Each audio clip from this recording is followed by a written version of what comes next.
Welcome to class. I'm Miss Faust. Please make sure you have paper ready and a pen or a pencil so that you can take notes on what I say and on the material right here. And then there's your assignment. Yes, another wonderful essay. It just goes like that. Read, talk, write. Read, talk, you write. Yeah, we keep this going, don't we? Oh, but you learn so much about the various countries, and you learn about the countries through the wonderful writers, such as Victor Staklian in her Vietnamese doll. You learn a little something about Norway.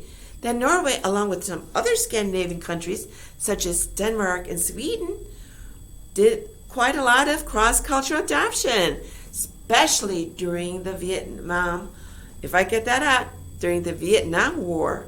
Okay, so you do learn something about other countries. And that's fascinating, isn't it? Okay, glad you agree. So are you ready? Ready? Again, I'm going to give you highlights. I'll talk about theme at some point, meaning of the title, characters, and the like. Let's get started. So I'm going to use my text as you have one. Yeah? Okay, good. So we meet three characters, of which two are your major, Goril and Esther. Then the other one is Leif. Okay, he's a minor. He's the Goril's husband. Okay, so he's going to be the father, the adoptive father.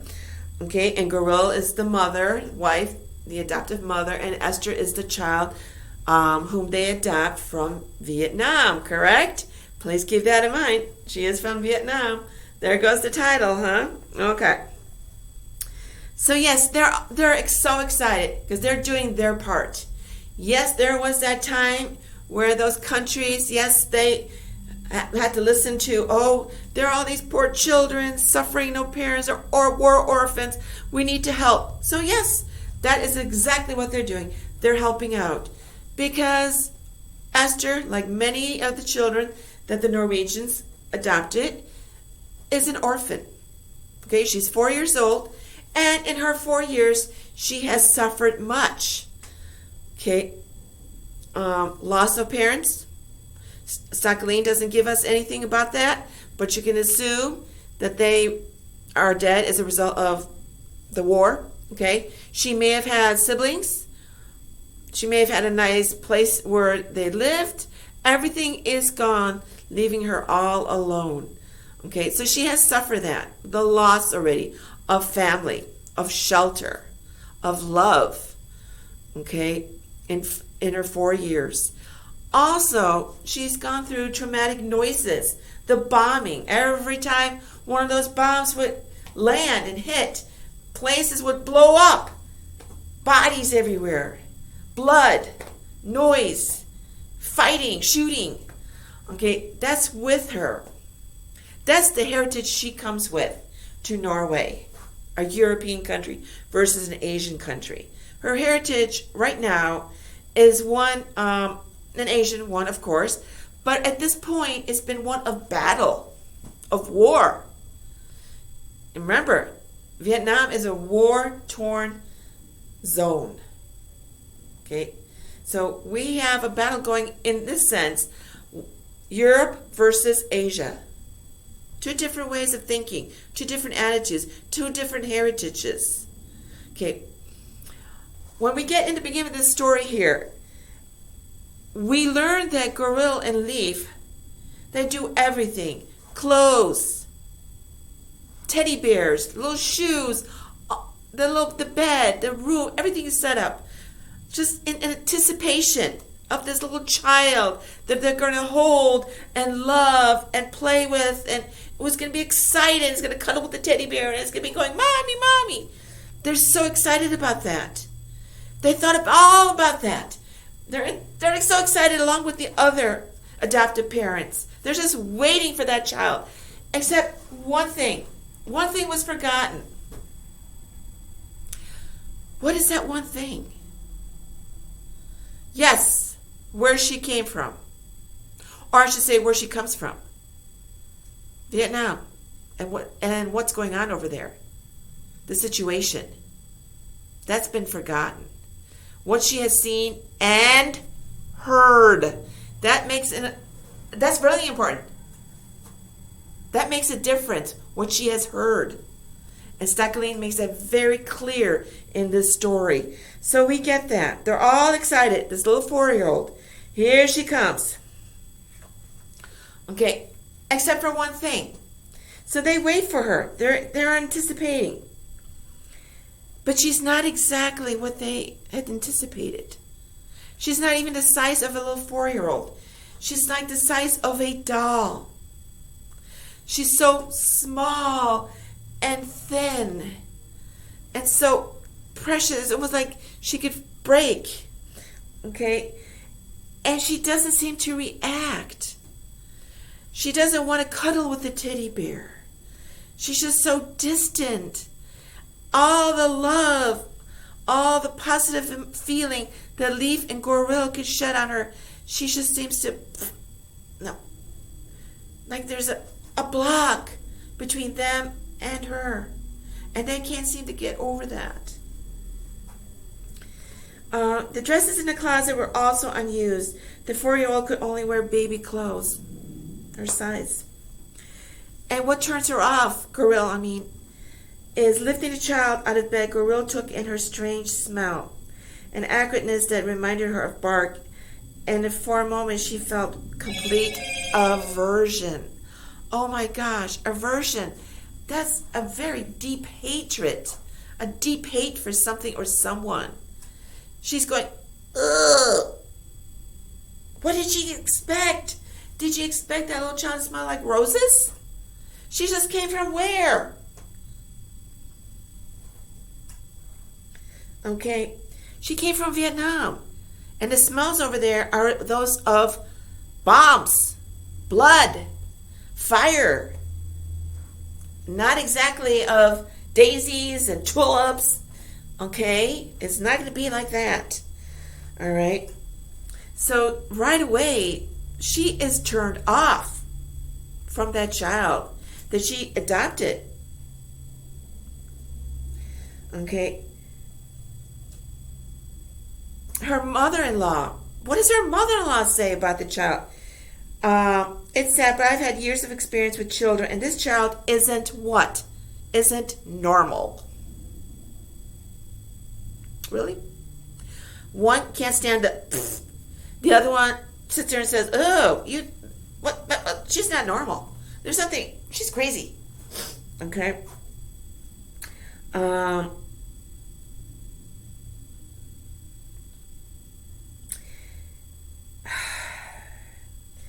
Even her friend.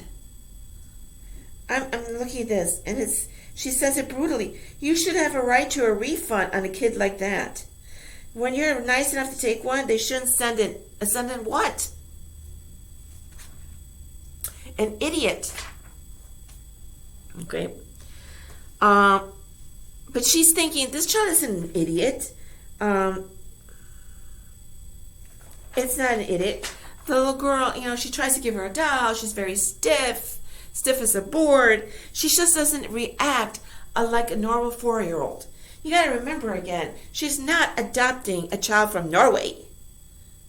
A child from Norway may just go, oh, and see the teddy bear and go, oh, I want to play, and play little games, hide and seek with the adopted parents.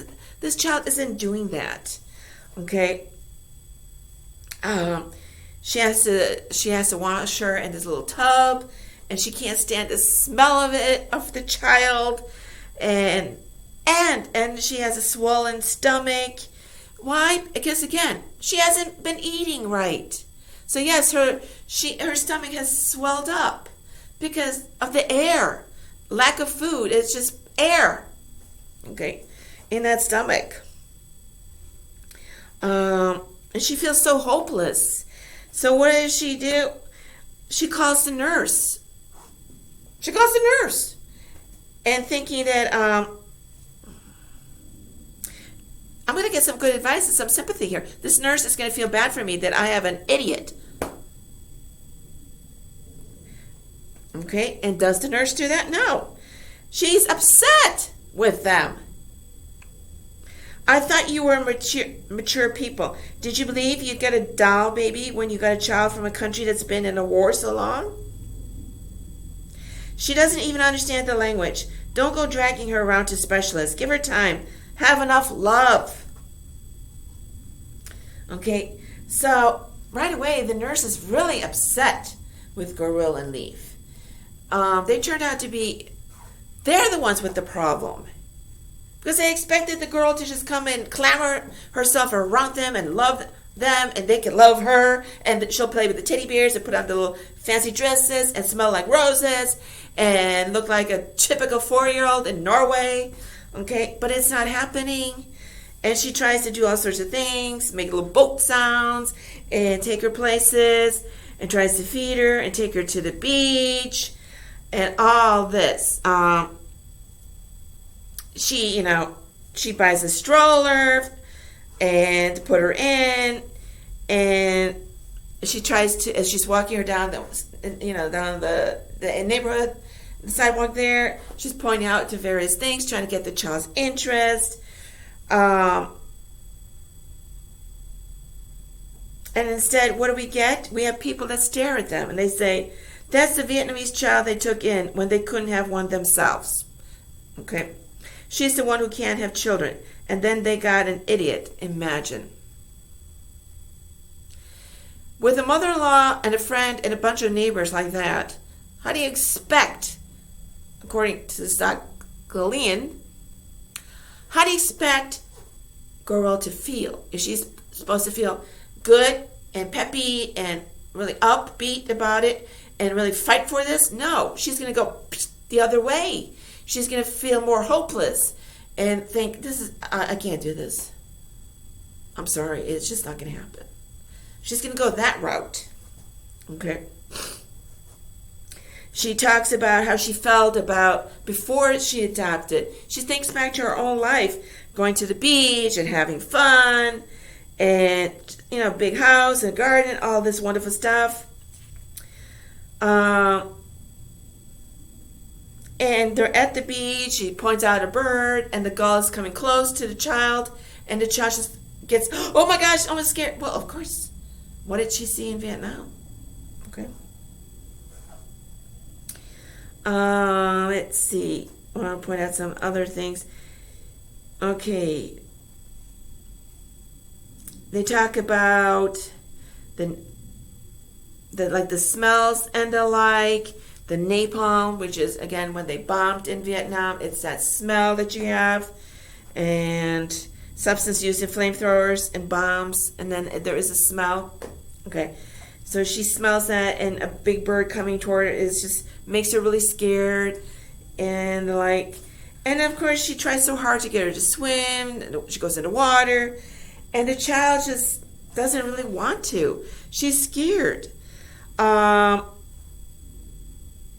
She tries to make like sand cakes. It was like talking to a stone. So she's really disappointed in this child. And I'm sure Stuckley is trying to point to us, how do you think the child feels? Okay. She probably senses that these adoptive parents they're disappointed. And they go into the past about what Gorilla used to do when she was a child, made up stories about the clouds and did all this fancy stuff. Okay, and then she's talking about, let's go home, shall we go home? And then there's lightning. And let's see, there's lightning, that noise, and the sight. Okay, and noises, the sights, the lightning striking, the bird, the gull coming near. These are all things that bring her back to Vietnam. And then at some point, then the thunder sounded over the beach. She threw herself forward and caught her in the air, falling to the sand with the child. Esther had gone crazy, was trying to bury herself. Okay. Well, yes. What do you think she did in Vietnam? What do you think the people did? Yes, they would try to bury themselves in the sand, in the dirt and everything, make little trenches, so to protect themselves. So she's doing exactly that. She's hoping that she can cover herself up and it'll miss her. Again, something that Gorilla and Leaf didn't think about. And they should have thought about that when they thought, okay, we're going to adapt and do our part. That's great. There's one less child starving to death in Vietnam. Except for one thing. You gotta understand where she came from. Truly understand. Okay. You gotta understand her experiences, which they don't. They didn't research that. Okay, this is a war-torn zone. So how do you think the child would feel? So we got to think about that. We can't have her where there's noises. We can't have her near animals that might come from the sky down and, thinking nothing of it. They're not thinking of hurting her. Okay? But anyways, it's at this point, isn't it, that Gorilla at this point is going down. It's not a good experience for her. She made a mistake adopting this child. But at this point, it is here where she realizes what? She realizes the truth. And here is the change that Stocklin is trying to tell us. It's the change in Gorilla. Because she does what? She goes from not understanding, lack of sympathy, okay, to going, oh my gosh, and going, I got it. This is why she's acting like this. Let's see here. All right. So if you look toward the end, and you can do this, follow along in the story. Look toward the end, she tells her, hey, it's not bombs, Esther. It's not bombs. It's okay. Okay. They're gulls, those big birds that come flying that you see over the beaches and the like. Okay, not planes. It's thunder and lightning. Don't worry. Don't worry. Okay. And what do we get? There's a bond. At that point, the bond between the two actually forms, doesn't it? Okay. A little hand stroke. Oops. Always consider the word. Gorilla's chin cautiously and tiny fingers caressed her. So, that's what they're doing. They're bonding at the end. So Stocklin shows the gorilla up to this point had no understanding, no appreciation of what this child was through because she didn't know. She never bothered. She and her husband never bothered to try to figure out. Okay, the child's from Vietnam. That's great. I'm doing the cause here. Now we're going to be in Norway. Now we're Norwegian. Well, no, it's not going to work like that. It may take years for the child to accept their European way. Okay. So now at the end, when she realizes, wait a minute, oh my gosh, she thinks they're bombs. She's going back in her mind to Vietnam. Okay, now there is love and sympathy. Would you agree? All right. So let's turn over here. Okay. Let's look at this first. Now the meaning of the story, you may have picked it up. It's not like a mystery or anything like this. Please make sure you jot this down. Esther is the doll. Obviously, a Vietnamese doll. She is compared to a doll. The size and everything. Okay?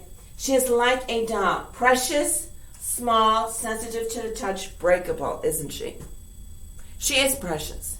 She is small. She's under her size. And she's very sensitive. You touch her and okay? So yes, we do have that, don't we? All right. Okay, now let's look at the theme. One step back. So would you agree? Meaning? Okay. Now we'll do the theme. The power of the individual in human relationships. Here it is, specific. The child was able to change Gorilla. That's exactly what Stocklin is trying to tell us. The individual, one person can make a difference in a relationship. Just like Esther. Esther took Gorilla, who was losing all sympathy for this child, and turned her around so that she regained that sympathy and truly was sympathetic, was able to bond, and at the same time, able to show love. So, let's see what else we can say. So yes, we are talking about the power. Okay, that would be the theme. If you have any questions regarding this story, okay, it is powerful, isn't it? Because if you're going to adopt, Stockoline's trying to tell you, it's a wonderful thing to do. But you got to understand, where is the child coming from? Okay, it's not just from Vietnam. You got to understand, where? What about Vietnam? It's totally different from Norway, isn't it? There's a war going on over there. Children are not going to act the same. When you take them out of that war-torn zone, you can't expect them to just be, it's not going to happen that way, is it? Okay. So let's talk about your assignment. Oh, you thought there'd be no assignment. There's assignment. Okay. For today, you are to do paragraph 1, which means 3 questions. Okay. Make sure that in your first question, in the first paragraph, you put Stockoline's name and the title of the story. The title is in quotation marks. Please remember that. Okay, here's your topic. Make sure you copy this down. How is cross-cultural adoption good or bad for the adopted child? Choose one only. Good or bad, not both. How is it good or bad? Remember what cross-cultural is all about. I told you what it. Okay, you're going out of Norway. And you're going to Vietnam. That's an Asian country. It's not Norway anymore. 2 different cultures, 2 different heritages, 2 different kinds of experiences, 2 sets of people. Okay, how is it good or bad? Now, you are not to go and do research. This is your opinion with support from her story. This essay is based on Stockoline. Okay, let me see. I wrote something down here just to make sure. Yes, use Stockoline's story as the basis for this essay. Okay, so the evidence comes from Stockoline. If you say it's good, then what in this story tells you it's good? If you say it's bad, what tells you it's bad? Sometimes the good seems to be the easier. In this case, the negative might be easier. It's up to you. I'm letting you choose. But no research. No research. Make sure you're using the PA formula. Again, choose only one. Think about the child's own heritage. Being deprived of his or her heritage. Is that a plus or a negative? Is Esther being deprived of what her heritage is in Vietnam? Is that bad or good for her? Is it good for her to be taken from a war-torn zone and put in a peaceful place? And hopefully you can erase all that trauma. It's up to you. Think about that. Okay? Again, no research. This is the basis, okay, for the paper. Her story. Okay? If you have any questions or anything, please let me know. Otherwise, have yourselves a wonderful day today. Till next time, bye-bye.